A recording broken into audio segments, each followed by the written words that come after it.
ഞാൻ ഇന്നിപ്പോൾ ചെയ്യാൻ പോണത് ഈ കാണുന്ന സ്പ്ലെൻഡർ ഒന്ന് റീസ്റ്റോർ ചെയ്തെടുക്കാൻ പോവാണ്. ഇത് ഏകദേശം ഒരു 15 വർഷം പഴക്കമുള്ള വണ്ടിയാണ്. അപ്പോൾ അതിന് ടെസ്റ്റിന് വേണ്ടിയിട്ട് ജസ്റ്റ് ഒന്ന് റീസ്റ്റോർ ചെയ്യാൻ വേണ്ടിയിട്ടാണ് ചെയ്യാൻ പോണത്. അപ്പോൾ ഇതിൻ്റെ പെയിൻറ്റിംഗ് ഒക്കെ വളരെ മോശം കണ്ടീഷനിലാണ് ഇരിക്കുന്നത്. അത് നിങ്ങൾക്ക് ടാങ്ക് എൻജിൻ സൈഡൊക്കെ കാണുമ്പോൾ തന്നെ അറിയാൻ പറ്റും.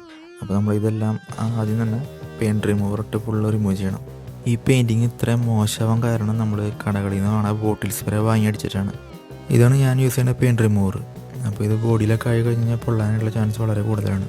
പെയിൻറ്റ് റിമൂവർ യൂസ് ചെയ്യുമ്പോൾ ഗ്ലൗസ് ഇട്ട് വേണം യൂസ് ചെയ്യാനായിട്ട്. കാരണം ഇതിൻ്റെ ചെറിയൊരു ഡ്രോപ്പ് നമ്മുടെ ബോഡിയിലായാൽ തന്നെ നല്ല രീതിയിലൊരു പുകച്ചിലൊക്കെ അനുഭവപ്പെടും.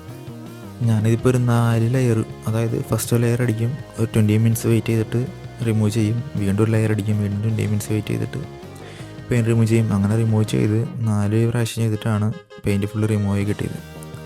അത്യാവശ്യം മാക്സിമം റിമൂവ് ചെയ്തെടുത്തിട്ടുണ്ട്. പെയിൻറ്റ് റിമൂവർ ഒഴിച്ചു വെച്ച കുപ്പിയാണ് ഈ കാണുന്നത്. അത് ഈ പ്ലാസ്റ്റിക് വരെ ഉരുകി തുടങ്ങിയിട്ടുണ്ട്. അപ്പോൾ നിങ്ങൾക്ക് അതിൻ്റെ പവർ ഏകദേശം മനസ്സിലായി കാണും. അപ്പോൾ ഈ കാണുന്നതാണ് ഫൈനൽ ലുക്ക്. അപ്പോൾ അതിൽ നമ്മൾ പെയിൻറ്റ് റിമൂവർ ഇട്ട് പെയിൻറ്റ് ഫുള്ള് റിമൂവ് ചെയ്ത് ബോഡി ഫില്ലറിൻ്റെ വർക്ക് ചെയ്ത് പ്രൈമർ അടിച്ച് ഫുള്ള് കട്ട് ചെയ്തിട്ടാണ് പിന്നെ പെയിൻറ്റ് അടിച്ചത്. ടാങ്കിൽ ഒട്ടിക്കാനുള്ള സ്റ്റിക്കർ മാത്രം കിട്ടിയിട്ടില്ല. കാരണം നമ്മൾ ബാക്കിയുള്ള അതിൻ്റെ പാർട്സുകൾ കാര്യങ്ങൾ ഫുള്ള് വാങ്ങിച്ചിട്ട് ക്ലിയർ കോട്ട് ചെയ്യാണ് ചെയ്തേക്കുന്നത്.